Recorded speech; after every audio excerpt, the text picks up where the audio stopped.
केंद्रीय उड्डयन मंत्री ज्योतिरादित्य सिंधिया रविवार को मध्य प्रदेश के अशोकनगर दौरे पर पहुंचे, जहां उनका ऐतिहासिक स्वागत किया गया। सिंधिया के स्वागत के लिए पूरे शहर को दुल्हन की तरह सजाया गया। इसके बाद तुलसी पार्क पर उन्होंने एक जनसभा को संबोधित किया। सभा को संबोधित करते हुए सिंधिया ने उस समय के कांग्रेस सरकार पर जमकर निशाना साधा और उन्होंने निशाना साधते हुए कहा कि कोरोना जब पैर पसार रहा था तब कमलनाथ सरकार फोटो खिंचवा रही थी। जी हाँ, कमलनाथ को एक मीटिंग करने तक की फुर्सत नहीं थी। इस तरह के भाषण उन्होंने मन से दिए। सम्मान रखने के लिए कार्य करने वाले नेता, आज मेरा सौभाग्य है कि ऐसे नेता के साथ कार्य करने का मुझे मौका मिला है। ये देश विकास और प्रगति के पथ पर अग्रसर है। जिस देश पर प्रश्न चिन्ह लगाया जाता था विकास के मामले पे, प्रगति के मामले पे, जिन विपक्ष के नेताओं ने कोरोना काल में एक तरफ हमारे प्रधानमंत्री जो चुनौती में भी अवसर ढूंढ लेते हैं और दूसरे तरफ विपक्ष के नेता जो अवसरों में भी चुनौती ढूंढने के लिए तय करते हैं। प्रश्न उठाया था टीके के ऊपर, ये टीका भारत का टीका नहीं है, ये बीजेपी का टीका है। प्रश्न उठाया था कि टीके में मांस रखा हुआ है। आज वही प्रधानमंत्री ने इन विपक्ष के नेताओं को केवल नहीं लेकिन पूरे विश्व को दिखा दिया 130 करोड़ टीके भारत में लगे हैं। मेरे भाई और बहनों, कोई और देश नहीं विश्व में जहां इतने टीकाकरण हो चुका है। वो कांग्रेस का जमाना होता था जब स्मॉल पॉक्स होती थी, बीसीजी की वैक्सीन की बात होती थी तो विदेश में टीका बनता था और 15 साल बाद भारत में आता था।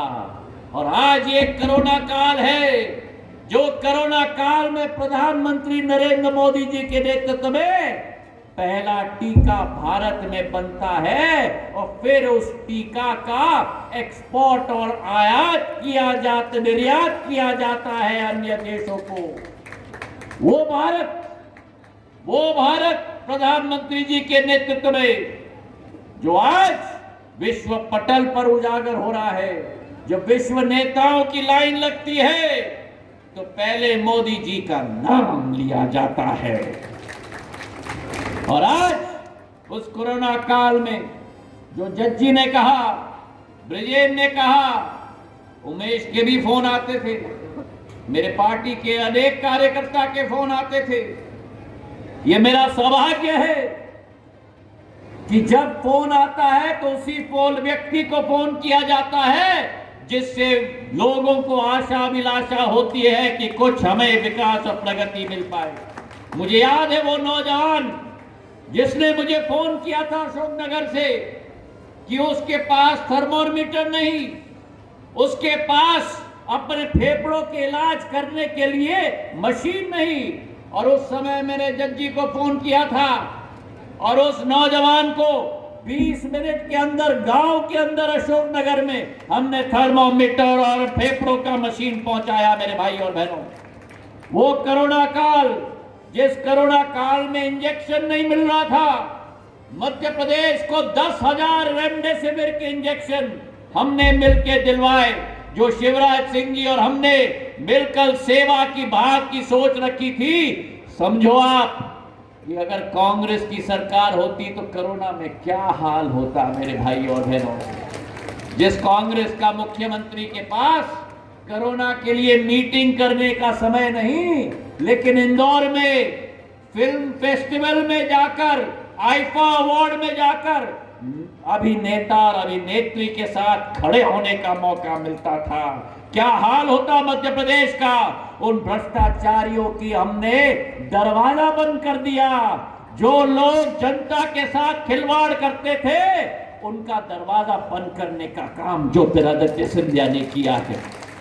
उस समय में ऑक्सीजन की जब कमी होती थी, हम लोग रांची से, झारखंड से भारत वायु सेना का प्लेन, मैं इस मंच से रक्षा मंत्री, गृह मंत्री को धन्यवाद अर्पित करना चाहता हूं, मुख्यमंत्री को धन्यवाद अर्पित करना चाहता हूं।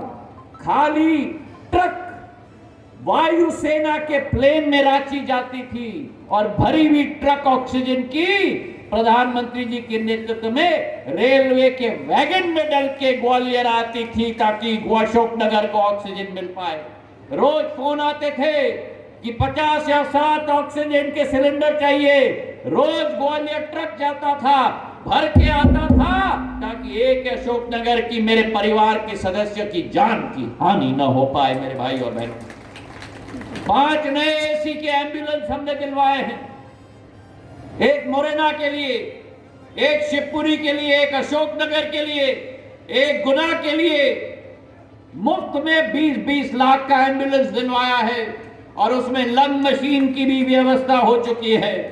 और उसी के साथ जो मांग रखी गई थी जज जी के द्वारा, उमेश के द्वारा, ब्रजेश के द्वारा कि अशोकनगर में सीटी स्कैन की मशीन की जरूरत है, मैंने अपने प्रभु को निवेदन किया कि प्रभु जी अपना वरदान मेरे अशोकनगर पे दिलवा देना। और सीटी स्कैन की मशीन अशोकनगर के अस्पताल पे लग गई। मेरे भाई और बहनों, ऑक्सीजन की जब किल्लत थी तब ऑक्सीजन की टैंक की जरूरत थी। अशोकनगर के शासकीय अस्पताल में 960 लीटर का ऑक्सीजन का प्लांट यूनाइटेड फॉस्फोरस लिमिटेड के द्वारा लगा है। यूनाइटेड फॉस्फोरस के लोगों को भी मैं धन्यवाद अर्पित करता हूं कि 200 बेड से अधिक सप्लाई पर्याप्त मात्रा से वो ऑक्सीजन प्लांट से होगा। भगवान न करे कभी कोरोना दोबारा वापस आए, पर अगर आए तो हमारी तैयारी है ऑक्सीजन को लेके मेरे भाई और बहनों। और जैसे अशोकनगर में ऑक्सीजन का प्लांट दिया है, वैसे ही मुंगावली में